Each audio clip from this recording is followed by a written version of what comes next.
Hey everyone, welcome back to FootyFiles for those who are familiar, and welcome to FootyFiles for the new followers that we had join us after our trailer dropped last Friday. I want to thank you all for joining, obviously. For those of you who might be familiar, we kind of got something off the ground like a couple months ago. A little trial. Yeah, a little trial, something like that, to kind of test the waters. We're really interested in this space, and we're happy to kind of get it all going. But, over the past couple months, Eob and I have really spent some time going back to the drawing board, figuring out how, we can really efficiently run this podcast and bring this ball knowledge to you guys, because we know we have it. I'll say that much. But yeah, for those of you not familiar, my name's Eamon. I'm super, super stoked to be here with Eob as co-host for this podcast. We're super big fans of the sport. I've been playing my whole life. Stopped playing competitively as I got older, but, I've always been a fan of watching the game and just like the analysis of it and understanding, coaching tactics, player profiles, like how one player might, excel in a situation versus how somebody else might not. But yeah, as you guys can probably tell, huge Chelsea fan, shocker. And yeah, I'm just super excited to get this off the ground. So I'll pass it over to Eob to kind of introduce himself as well.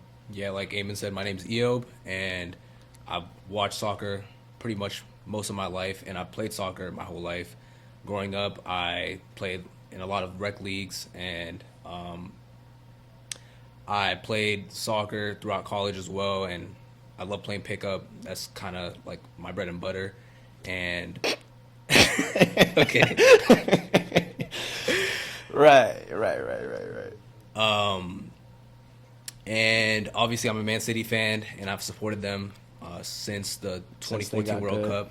So it's been a while now. So for those of y'all that are gonna call me a bandwagon, I've stuck with them since then, and I actually started liking Man City because of my favorite player, Aguero, and I started watching him, and he actually got me into liking Man City. I just liked the way he played, and he was a very impactful and clinical striker, and he just really resonated for me. Nah, Aguero 100% was different gravy, bro. I can rate that for the reason why you started liking them. I just don't think you guys have the history for you to be, you're I don't know. Whatever. We'll get into it. We'll get into that. But yeah, Eob and I have worked like tirelessly, honestly, for like the past couple of months trying to get this going. So we're like just really happy to kind of, be here and recording this. Most of you might know we have a giveaway that we had on the Instagram on both of our social media accounts for a 2001-2002 Ronaldinho jersey. We will be announcing the winner to that at the end of the episode, so you got to stay to find out if you won. A little trick there to get you guys to all watch the entire thing. But yeah, as the Premier League season kind of closes in, I think it's only right for us to kind of do our predictions for how we think the season might go. I'm sure, those of you who care enough to watch, probably have your own idea of how the season's going to go. But this will just be ours. So at a high level, we're probably going to be talking about our top four predictions, our champions predictions, who we think is going to get relegated, even though I think that one's pretty straightforward. Pretty straightforward, yeah, pretty straightforward. And then the Golden Boot winner. And I believe that was it. Or am I forgetting something? Signing of the season? Signing of the season. Yeah, that's what it was, signing of the season. But yeah, I guess we can, without further ado, we kind of just get into it. So do you want to start? You talk about your champions? Yeah, I will get started. So, surprise, surprise. It's about to fry me. I think a lot of people have 3 teams in mind, maybe 4. It's not 4. It's 4. It's 4. And I was debating between 2 teams primarily, and I think it's going to be close, but it was Man City and Liverpool, and I edged it to Man City. You what? I edged it to Man City. Okay, all right. Hey, yo! Keep it PG, bruh. keep it PG. But a couple of reasons. Whether you guys know it or not, Man City was actually the best team statistically in the second half of last season, in their worst season in so long. And I think that holds a good amount of weight. They also have the best manager in the world. I don't think anyone in the league at this very moment right now. I mean, Arne Slot has been here for a season, but he hasn't done it like Pep. Can't lie. I think about in that. the world is kind of crazy. Maresca is. I didn't say in the. I didn't even say. I was talking about Enrique. I was talking about Luis Enrique, bro. I mean, I was talking Prem, but I I could also see think Prem. it's in the world too. I mean, yeah, I guess off the track record, yeah, that's fair. Yeah, and one season I don't think can completely erase the history. You know what I'm saying? History of Man City, right? Yeah, y'all got that history. You're on one today, huh? But yeah, Man City for the title. I don't think Pep is going to go 2 seasons without winning a league title. I don't think he's ever done that. I could be wrong about that, but to my knowledge, he hasn't gone 2 seasons without a league title. And they've added a lot of quality players. As you know, Ryan Cherokee, Ait-Nouri, Reinders, to name a few, Trafford as well. Not a fan of Ederson, so that's going to be a good signing, hopefully. You guys let some people go, too, though. We have Kevin De Bruyne, notably. I think that was best for both parties. I did want him to stay because I still think that he did have something to offer, and you're kind of seeing that at Napoli in the early parts of the preseason. But I think that overall we have strengthened. We still maybe need a right back, but I do think Kusanov and Nunes can fill in. Nunes has got better as the season went on. Yeah. I was not a fan in the beginning, but I'm not a huge fan of his game, man. I don't think he's a right back. I think he's improved as the season went on. Yeah. He's had a couple stinkers, but I think he's getting better with more experience at right back. I also think that Rodri and Oscar Bob are going to be crucial because they're basically going to be like new signings if you really think about it. They didn't play pretty much all last season. Rodri's the Ballon d'Or winner, and I think that's going to completely change our midfield, huh? What? You know that was a deserved Ballon d'Or. I'm not going to get into that. No, I mean, if you know ball, Rodri was a valid winner. I'm not saying Vinicius didn't deserve it as well, but Rodri was also a valid winner. Yeah, I mean, I can see both sides to it. I personally think I would give it to Rodri too, just off of like all of the criteria, all of the criteria that it requires for you to win the Ballon d'Or.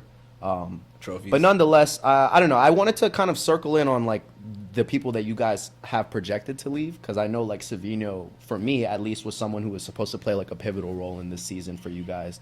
At least like getting a few more minutes than he was getting last year. Yeah. And I think last year he was, relatively positive. He played a lot, and I think there's a few things you want to touch up for sure. But he definitely brought some things to the table. He was exciting to watch, super creative, wasn't afraid to like hold up the ball, dribble with it, move with it. Mm-hmm. But to that point, I'm hearing Tottenham on the horizon to pick up one of the potential starter for you guys. I don't know what that's going to look like. I don't think he's going to be a starter because I do think Foden's probably going to get that right wing spot, and there's just a lot of competition in the forward positions, which is going to be good. But I don't think he's going to be as crucial of a miss, especially with our new signings, as he would have been like last season. He played a lot last season. Our winger options weren't the best, especially up until Marmoush came in. So, yeah, going back to Man City being my projected title winners, I also think that Savinho, if he stays, will help us. He already had a positive start to his City career. So if he improves on that, I think that's going to be important. Doku as well. He's adding end product game by game, which is important. Foden had an off season, so if he has a good season like he's had in the past like 5 seasons, I think that's going to be crucial in helping us. I don't know. I really just like, I don't want to like circle too much and hone in on like the Club World Cup, but like I tried to pay attention to you guys, to be fair, like throughout the Club World Cup and like throughout the group stages, and then obviously when you guys got knocked out. But I don't know, like there was no one who looked insanely sharp. I don't know, maybe it's like a preseason kind of thing. But, like, I don't know. Nobody was, like, really, really catching my eye. I think there were, like, a few players that, like, are going to give you that 7 out of 10 performance. I think Haaland, when he played, he looked sharp. As per usual, though, that is who he is. But I don't know. I hate to say Chelsea, and they're not even my champions. But, I really do think took care of business in that Club World Cup, No, you guys did. I'll give it to you. But I do think Man City looked sharp in that World Cup, or Club World Cup. Ait-Nouri was very sharp. Ait-Nouri did look sharp. Reinders looked sharp. Our defense as a whole wasn't great, which has been the case. You guys conceded some silly goals, in my opinion. Yeah, especially to Hilal. Yeah. They were killing us on the counterattack. But I do think as the season goes on, as these new players get meshed into the system and kind of learn Pep's way, I do think that's gonna get better. But yeah, Man City is my title winner for champion. this season. We'll come back to this. It's gonna be interesting to look back on. But yeah, what do you think? Yeah, so I'm not in La La Land. I know where my club stands. Don't compare Man City and Chelsea. Definitely, we're a bigger club than Man City. But No one's talking about that. But Go on. We can compare if we need to compare, bro. But I think for me, it was pretty obvious. Honestly, I think I'm a realist. I try to pride myself on that. And Liverpool are the best team in the Premier League. I think it's clear and obvious. They were miles ahead of everyone last year. I think there was like a close to 12 or 15 point gap by Christmas, and they only got better. I know obviously there were some key losses. I think with Trent leaving and the murmurs of Ibrahima Konate maybe going to Madrid before he leaves on a free next summer when his contract ends, and but they I think replenished that. You got two players from arguably one of the best teams in European history, if we're being honest, from Bayer Leverkusen. Their undefeated season. You got, probably Netherlands starting right back. He is Netherlands starting right back or like right wing, depending on the formation that you're playing in Frimpong. And then a super, super bright, Germany young talent in Florian Wirtz. And to that, obviously they're not done. They went and got, Ekitike, who I think is a very, very talented baller. And I think people don't really understand that, like, just off of how you are, like, when you're taller, like, you tend to be a little bit more awkward in the way that you're moving. Yeah. Ekitike is probably like 6'5", something like that. He's real. I don't think he's 6'5", but he's tall. He's tall. Maybe not 6'5". He might be like 6'3", 6'4", something like that. But he's definitely like a lanky kind of striker. He looked sharp in the community. He looked really sharp, man. He looked really sharp. Even the goal he scored, picked it up on the half turn. Yeah. First time into the bottom right corner. The ball had no pace on it as well. It was just strictly placement. Yeah. So I don't think there's an area in the field for them that they're lacking at all. And if they go and get Isak too, then God be with the rest teams and the rest of the teams in the Premier League, because I don't know what that's going to look like. I kind of tried to keep up with them as well during the preseason. They looked super bright. I just don't really know. I think the only thing that could really deter them away from that is the lack of squad depth, in my opinion. I think that they're not super deep outside of their best 13. And I think towards the tail end of the season, obviously given injuries and things that are inevitable, you could start to see, some academy players getting some debuts, because of just sheer injuries. And if that's the case, then I don't think they're the strongest team in the Prem anymore. Yeah, so I had a couple of reasons as to why I didn't pick Liverpool, Arsenal, and Chelsea, which were in my top four. We're gonna get into that, but as for way to spoil it. That's true. But as for Liverpool, I think the reason why they're not gonna win the Premier League is because, like you said, of squad depth. If you look at the forward line, there isn't much up there aside from the starting three. Nah. I was Salah, honestly thinking more defensively. Because if you think about it, like, look, all right, so Gakpo, who else? So you got Darwin left, Jota, R.I.P. Rip to Jota, by the way. Yeah, that one very hurt. sad. I'm not gonna lie, that one really hurt. Shout out. I know the football world was hurting for that. So, shout out Jota, man. And then Diaz obviously went to Bayern Munich. So yeah, I mean, well, they got. I guess Wirtz would probably play in like the 10 position. Who's gonna play as a backup to Salah when he goes to the African Cup of Nations? Who's the backup for Cody Gakpo? I mean, you'd be surprised though, because is he good enough to start as a left winger for Liverpool for the whole season in a title-winning team? I don't think so. I'm personally a huge fan of Jeremy Frimpong, and especially like the attacking qualities of his game. He plays inverted as a right wing back, but I think moving forward, especially when Salah goes off to the African Cup of Nations, I would not be surprised if we saw Frimpong move into that right wing and then Connor Bradley come and play that right back position. If they stay with that same 4-3-3 that they stick happening. Because he's super exciting. He's pacey. He'll take people on. He's not afraid to take people on. He'll go directly at you. And honestly, you could make the argument that the attacking qualities are better than the defensive qualities for a player like Jeremy Frimpong. But I do kind of agree with that same sentiment. Assuming everybody stays healthy, I think Liverpool have the strongest squad. I can't really disagree with you on that, but also they're lacking in the center back department. They're looking to make 2 signings, Mark Gahey, quality center back. Yeah. But they haven't made them yet, so as of right now... They just signed that 18-year-old from, I think it's Parma, right? Or something. I forget his name. I think I saw that, yeah. I think that just got finalized today. So. I'm not really sure about him. I don't know much. But, yeah, I do think they're lacking in certain areas in terms of depth. But their starting 11 is very strong, and Wirtz is a dangerous, dangerous signing. Also, shout out to Kerkez. I do think he's a quality left back. He was one of the best left backs last season. And I do think he's going to strengthen them. He kind of reminds me of Robertson, which is amazing recruiting by Liverpool. Shout out to their scouts. Very fast, physical, goes up and down the wing, just like Robertson. So I do think he's going to be a quality signing for this upcoming season and onwards. So who's in the rest of your top 4 then? Do you care to explain that since you already spoiled it? So, yeah, obviously Man City, number 1. Liverpool, number 2. And then third, I have...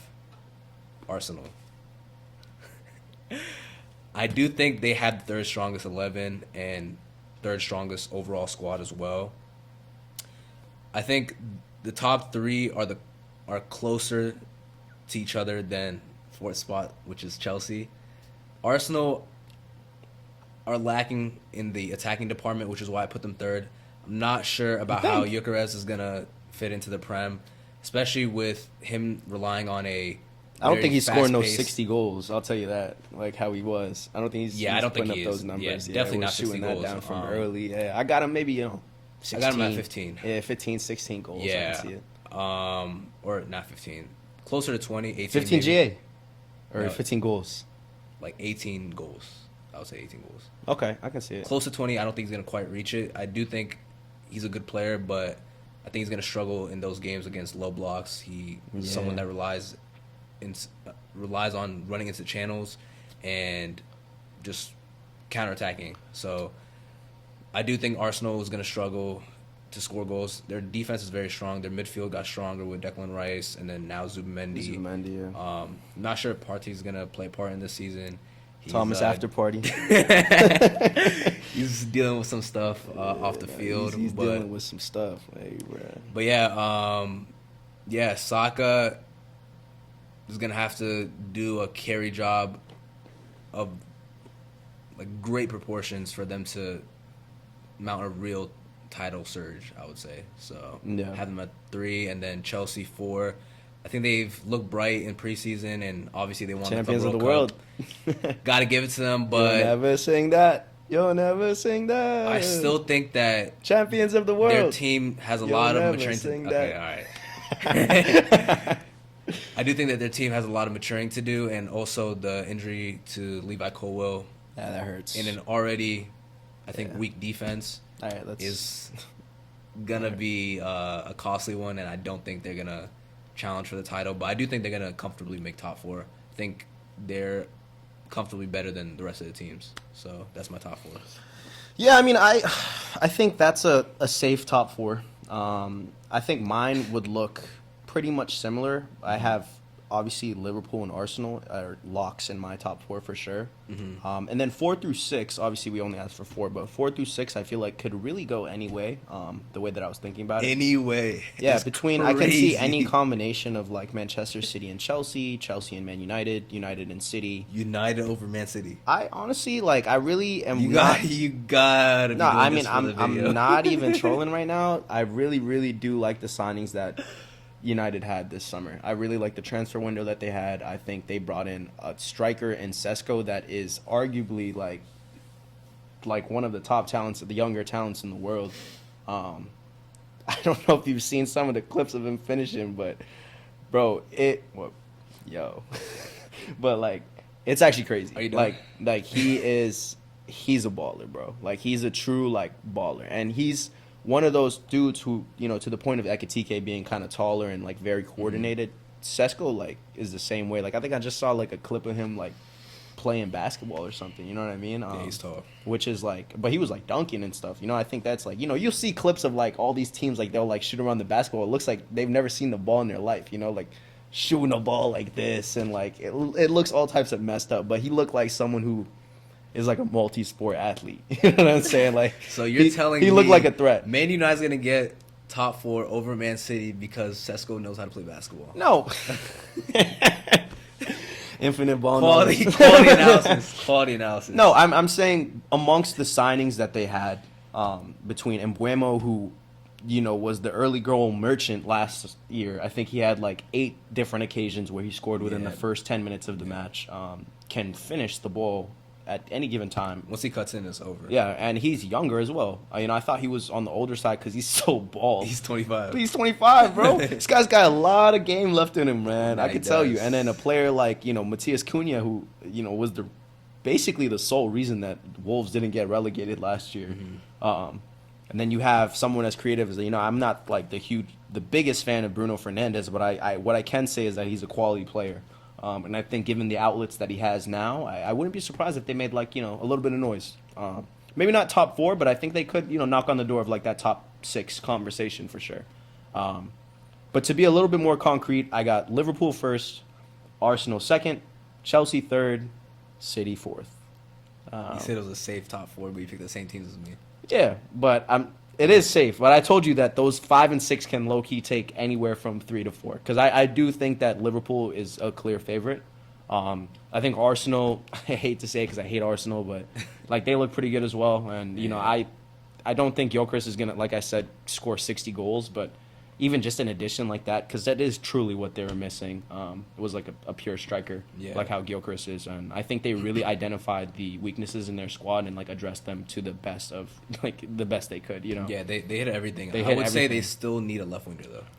Yeah, but I know, I've seen them kind of like flirt with the idea of like potentially getting Rodrigo and like, I don't think they would, but I wouldn't be surprised if like Rodrigo said he was trying to leave, that if Arsenal were one of the suitors, because I know City will probably be a suitor. Pep's a big fan of him. I wouldn't be surprised if, even Chelsea, inquired, because we got the money to spend. He kind of fits the profile of player that we like to recruit, younger, baller.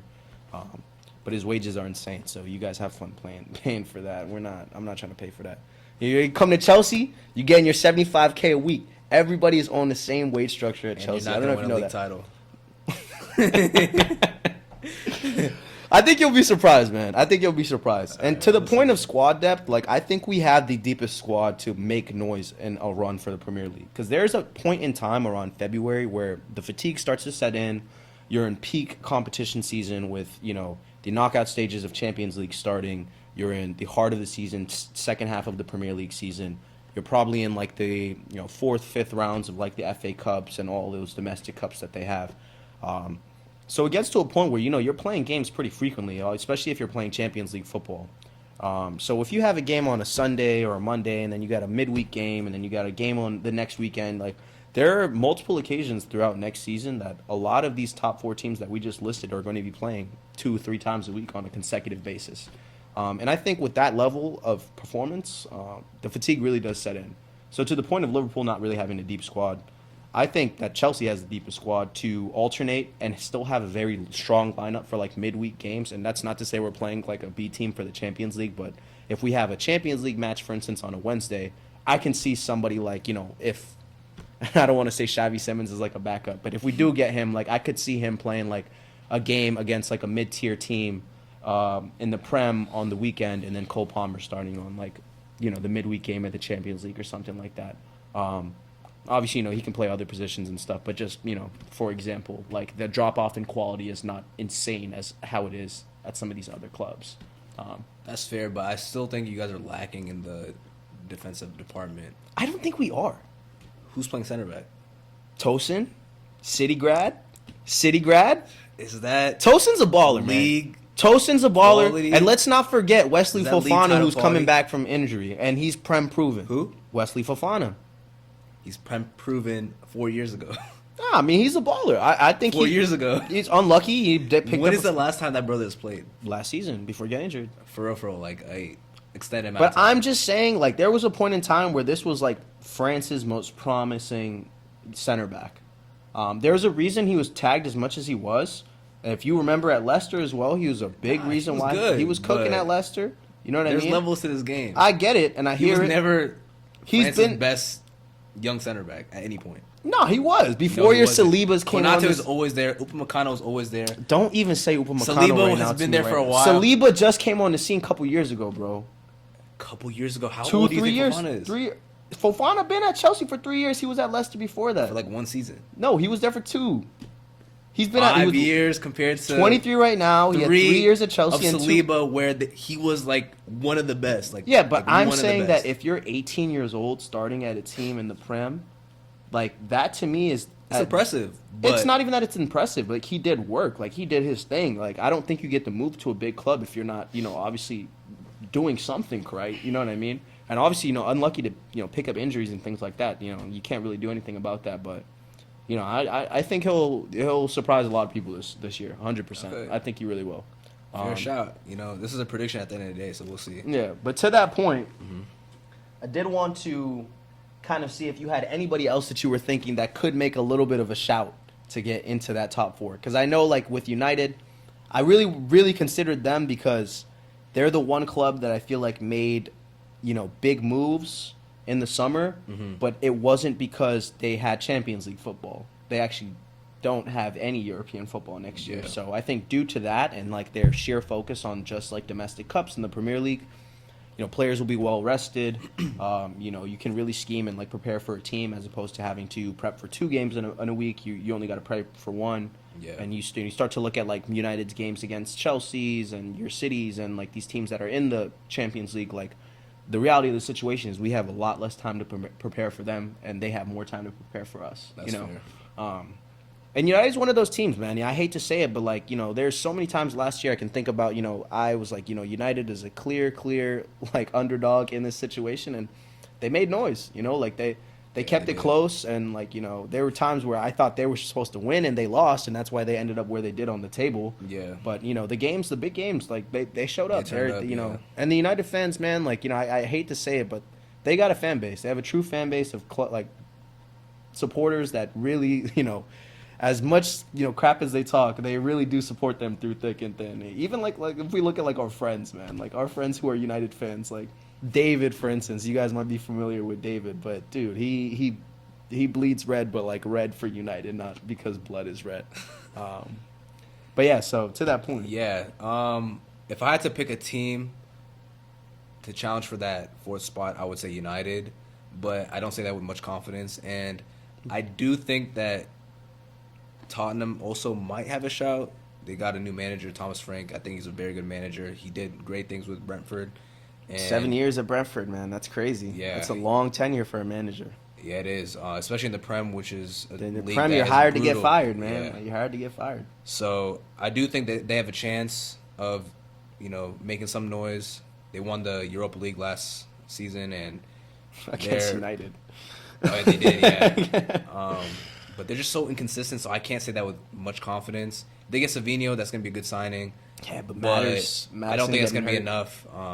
Madison getting hurt is the dagger, I feel like. Yeah, that's another dagger. So I don't think they're going to make a real push for it, but I do think they're going to be in a much better place than they were last season in terms of consistency and in the league. Do you think that this season's going to like mirror last season in the sense where it was like there was, obviously outside of Liverpool, I think 2 through essentially 10th place for a period of time last year were interchangeable by like six points or something like that. So do you think it'll be like a true like 4-horse race where the top 4 kind of run away from everybody else, or do you think it'll be a little bit closer? I think it's going to be a case of the top 4 being a little further away this season rather than I think it's going to be a case of the top 4 being a little further away from the rest of the pack compared to last season. But I do think it depends on a few things, like Alexander Isak leaving Newcastle, and also just like some of the smaller teams just actually cut that. Yeah, I do think it's gonna. Fuck, I lost my train of thought. You good, man? Take your time. Like, I think one of the things that I kind of think about is like where you have the teams that are in like the top 4, and honestly, this might be like pretty bad ball knowledge, but Mm-hmm. I didn't.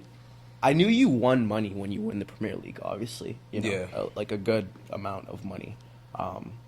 But I didn't really deep like how much it was. Like it's so much money. So I How think much? like it's like somewhere north of 100 million euros. Okay.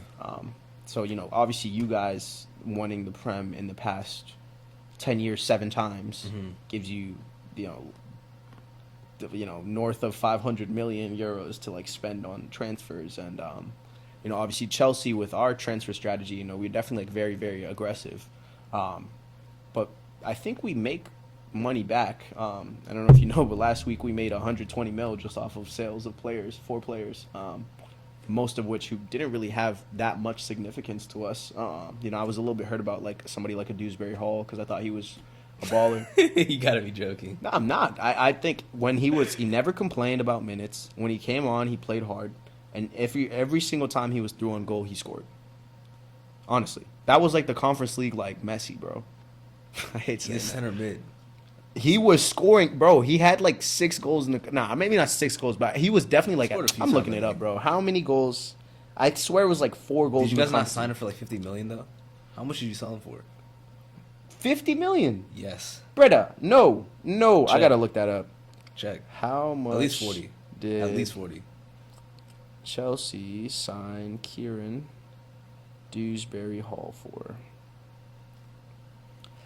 So yeah, 30 million for Dewsbury Hall, and I think Okay. we sold him for 27 million. So a net 3 million loss. Who bought him? Everton.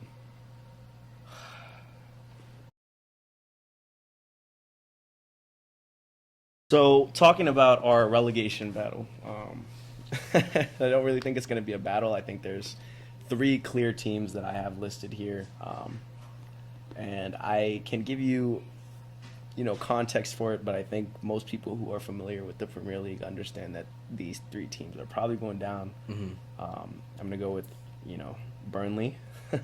Shocker. Shocker. I don't think they're good enough to be in the Prem. Obviously, think so either. they're gonna have a hard time. I don't, I tried to see if they were making any moves now that they made it up to the Premier League. Bringing one of these older players like a Ross Barkley or something like that. Like something like just something to like kind of pick them up a little bit. And I don't really see it happening. Yeah. My second choice is Sunderland. I think this Sunderland team is Really? gonna be pretty bad, honestly. It's been a while since they've been in the Prem. I don't think they're familiar with how much the game has evolved, especially in the Premier League. Just the pace, sheer pace. And, we're not talking about Sunderland like the Peter Crouch days and stuff like that. This is not the same Sunderland. Ever since then, I think that was like the best that Sunderland got, and they just started to decline, and they continue to decline even when they were in the Premier League, or the Championship. Mm-hmm. And then my final choice, obviously, is Leeds. I hate to say it because I have a warm place in my heart for Leeds. Honestly, I don't know why. I just like really rate the club, and I actually really enjoyed watching them. Like They were really good. yeah, to there watch was under a Bielsa. period in time where like I really really enjoyed watching Rafinha, Leeds. Like, Rodrigo. Rafinha was there. Yeah, Rodrigo was there. Yeah, they're a bright team, but obviously Patrick Bamford. Patrick Bamford. That was a Chelsea grad as well. Yeah, he was he doing best that season. was a Cobham. He was a Cobham mute. But yeah, to that point, that time has passed. All those players moved on to bigger and better things. I feel like whenever there's talent at Leeds, it gets sniped up pretty quick.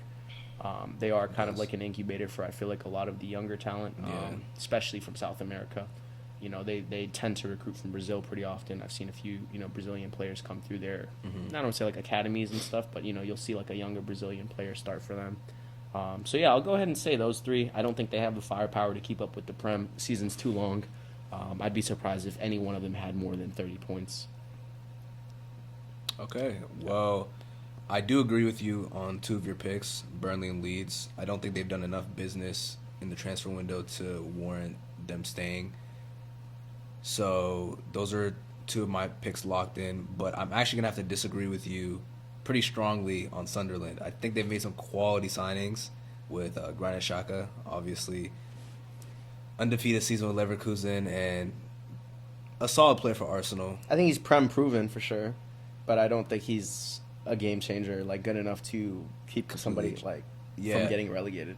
I can see why you say that, but they've also signed Dingra, Yeah. which is a quality player in my opinion. So I think they've done more than the other teams. And looking at some of the teams that barely escaped relegation last season, like Wolves, I do think that they have a chance of beating teams like that to survival. Wolves obviously have lost Cunha, which is a player that's absolutely crucial to their team. Nuri is that hurts. also another crucial part of their team. So they've definitely weakened a lot. And also another team that I think is going to have a concerning season, in my opinion, is Brentford. So with the loss of Thomas Frank, their manager, which is obviously a very quality manager, I think that those losses to Mbuemo and the manager himself are going to prove to be too much for them, and they're actually going to go down. So they're my third pick. Brentford. Yeah. Really? Yeah. 7 years in the Premier League, and you're taking them to get relegated. I just think that the manager had so much to do with their success, and also losing your best player is not easy for any team. So yeah, I mean, I can agree with that sentiment, to be honest, but I don't know. I think Brentford, even as is still a club to be reckoned with. Even given the losses that they have, they have players like Yohan Wissa, who I feel like is probably like a top 10 striker in the Premier League in my opinion. I can probably confidently say scored that. like 19. Yeah, and he was bagging more. I think he probably bagged like equal or the same as Mbuemo, to be honest. And Mbuemo was arguably one of the best players in the Premier League. That was a deadly duo. So that was one of the. He would always duos. find himself on the score sheet. Yeah, he was bagging. Always bagging, man. Yeah. Always bagging. I don't know what it was with him, but I think he's coming back. I got to see who they got to replace Thomas Frank. Yeah, I'd have to just look that up. Brentford, new head coach. If I'm not mistaken, they also lost Norgard. Yeah. To Arsenal. So that was Keith Andrews. So I'm not too familiar with him. Yeah, I don't really know. I guess this will be a debut for him. It says he's not coming from.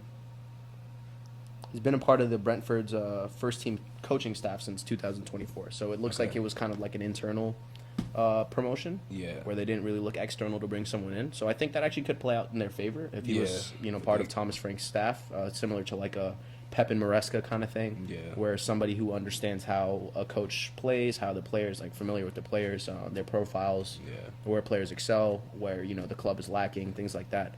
So I don't necessarily agree, but I can see it going both ways. They could either do relatively okay, or they could get relegated. But I'm feeling pretty strongly about they have a pretty strong bottom team. three. I'll be honest. They do have a pretty decent team, and even like a Sunderland, you can bring in a Dingra. I'm a huge fan of him as well. Brighton, I feel like, is probably the best incubator for young players in the Premier League, without a doubt. So anybody coming from Brighton, I think you probably have like a success rate of like 70% or something for them being a baller.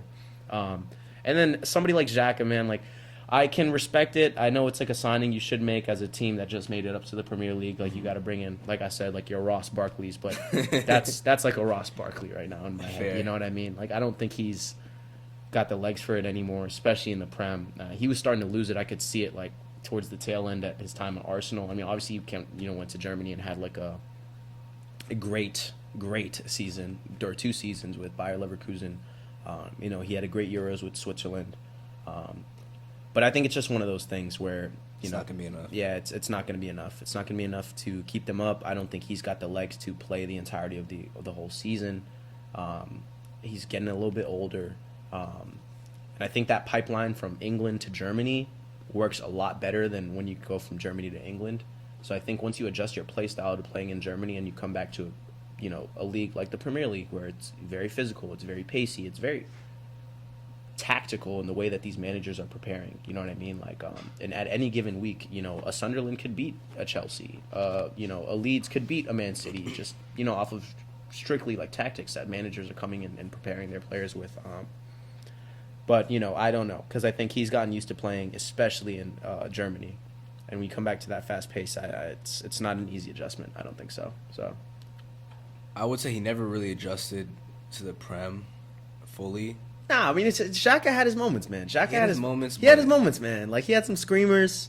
I think, he was a pretty solid starter for Arsenal before, they, like, rebuilt how they rebuilt under Arteta.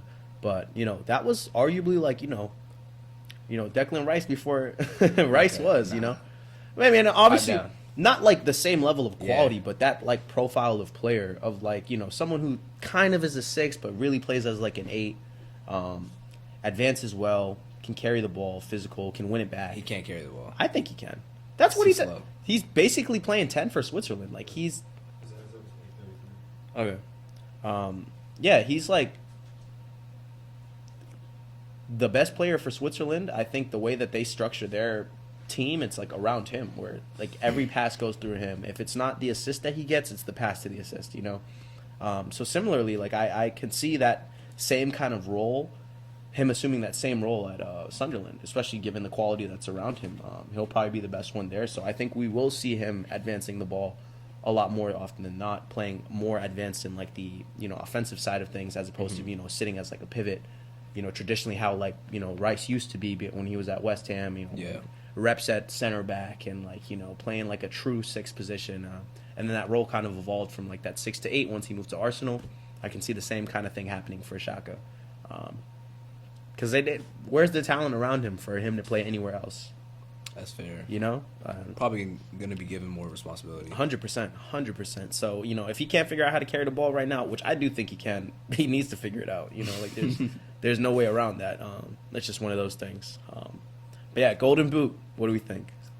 I think it's pretty obvious who's gonna take number 1 for me. I don't think it is. I don't know who you have at number 1.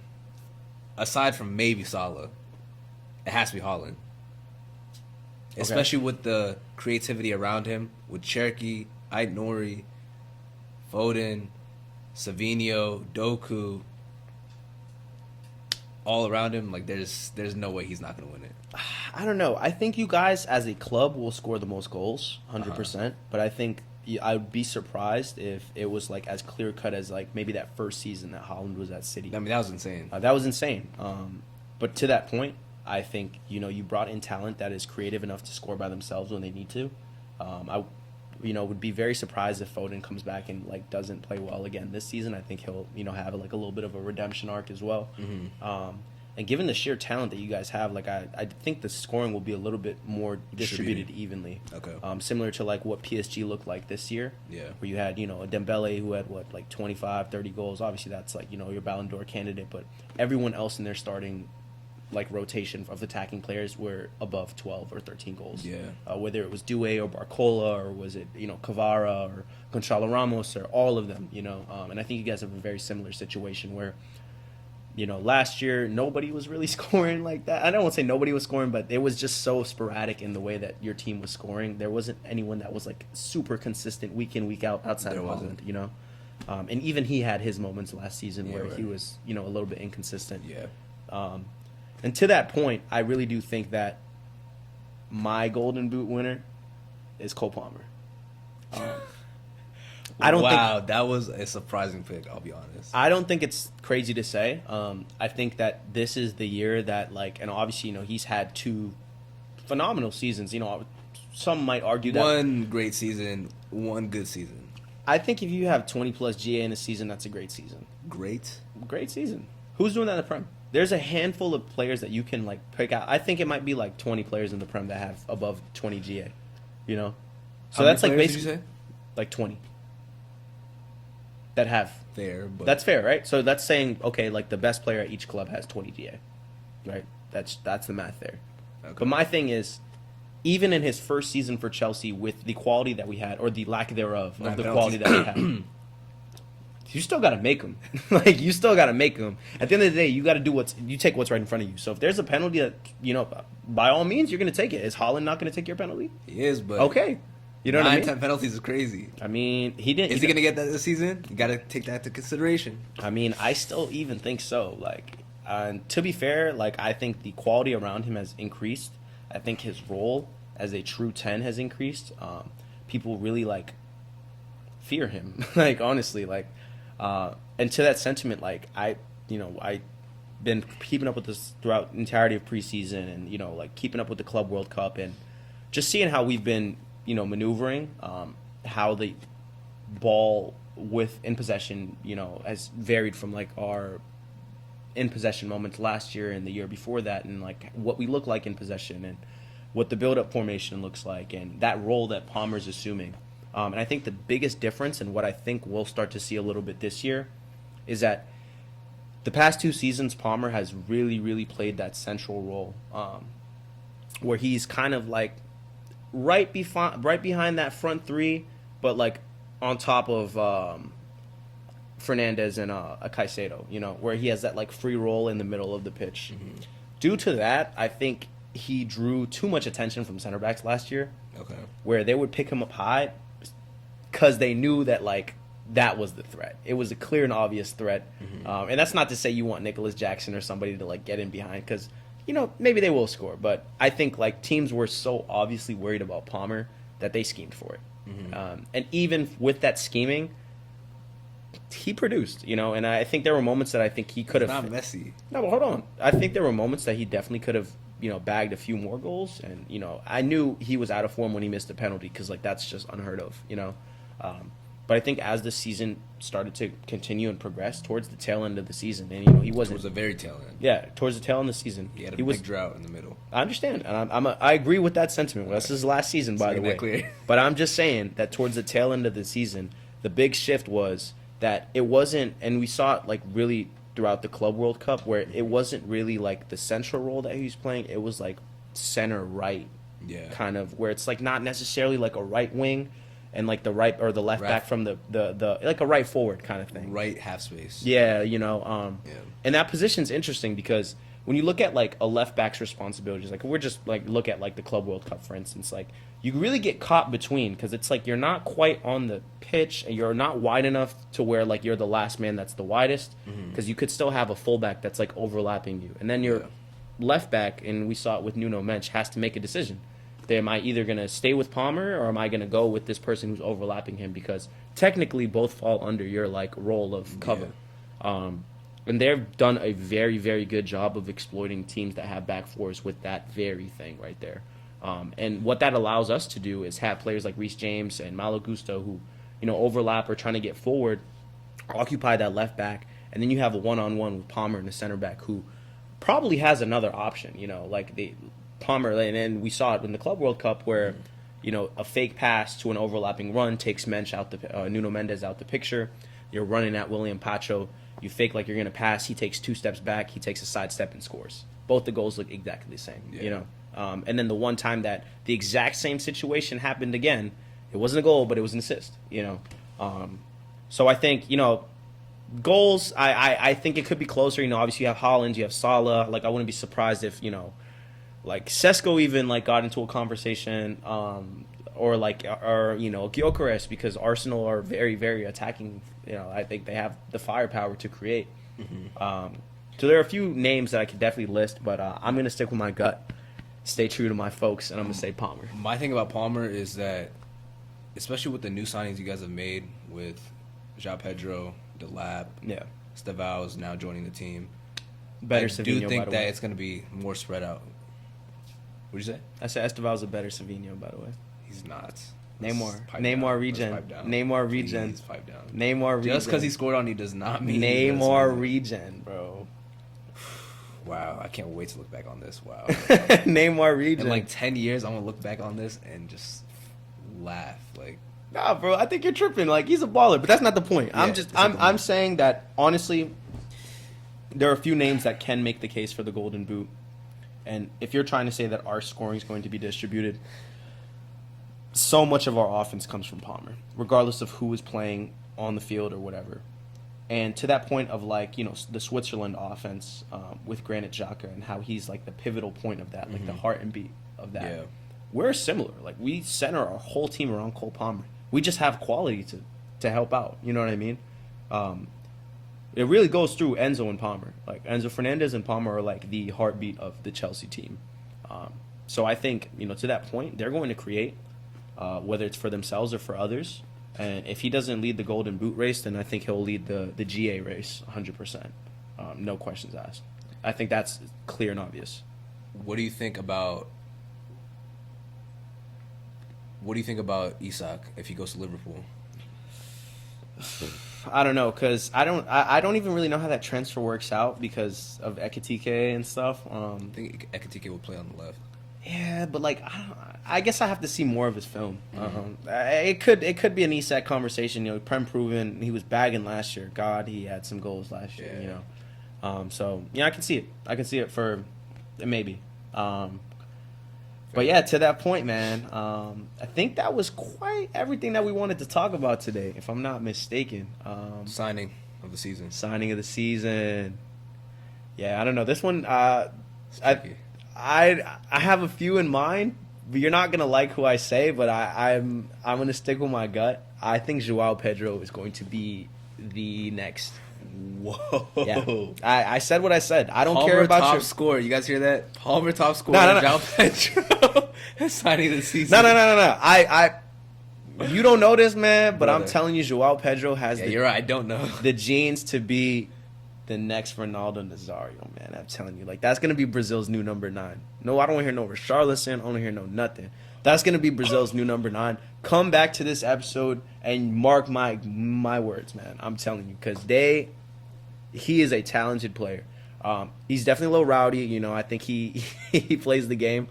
You know, I saw him get choked by Luis Enrique and tossed to the ground. You know what I mean? He's like one of those players. I don't know how to say it in English, but in Arabic it's like yes. It's like they're provocative. Yeah. You know, but talent wise, man, like God, man, I don't want to fall in love too early, but oh my God, man, he scored every game he played for us so far. He's played 4 games now. He scored every single game. Is that not madness? Don't think he scored every game. He has. He Yes. came the semifinal against Flamengo where he scored 2. Scored against PSG. Scored against PSG. We've had 2 preseason games so far. One against Bayer Leverkusen where he scored, and then he scored against AC Milan. We just played AC Milan a couple days ago and beat him 4-1. Every time he's played, he's scored. Stamford Bridge or not. So I don't know. I just be on the lookout for that. Like, Okay, we'll see. But I think my signing season is a little more straightforward. I got Florian Wirtz. yeah.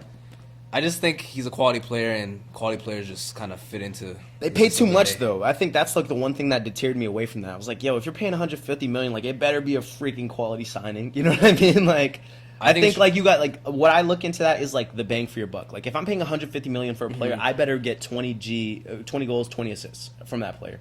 Or like imagine like you saw the scrutiny that Caicedo had to face when he first came. You know, everyone was like making fun of him like, yo, he definitely won't be able to like live up to the hype, or like, yo, he's not like worth the money or whatever it might be.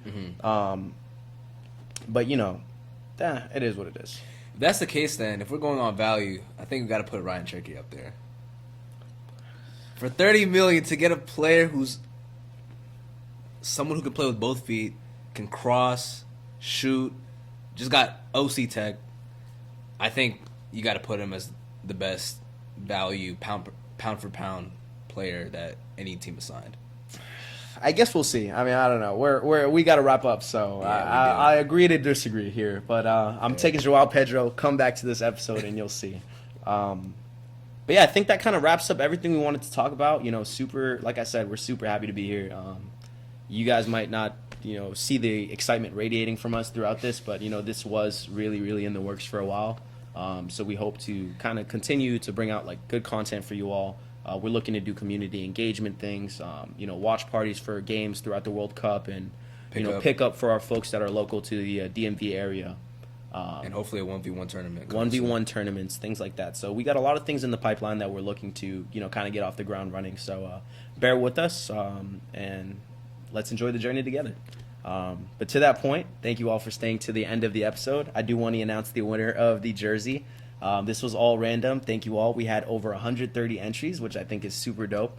Huge shout out to Alex, a good friend of mine who helped edit that, because he did that out the kindness of his heart. A good friend of mine, you know, you can't replace those. But yeah, I want to Joshua at Joshua_UTD. Congratulations, man. We'll reach out to you via Instagram to make sure you get the jersey. And you know, thanks for joining the the raffle, because you know, I personally didn't know him. I don't know if you did. I don't recognize the handle, but I think I know who won. Yeah, but I didn't know, so I thought it was cool. It was like, Yeah. okay, like, someone that I'm not really familiar with is winning something. They, like, joined our stuff. So Yeah. that was pretty awesome. But yeah, we'll definitely reach out to you on Instagram to make sure you get it. So congrats to you, man. But yeah, nonetheless, myself, I'm Eamon. Thank you all for joining us today. And I'm Eo. Thank you guys so much. We're glad to be back, and we will see you guys on the next episode. Next week, Wednesday. Wednesdays, tune in. Love.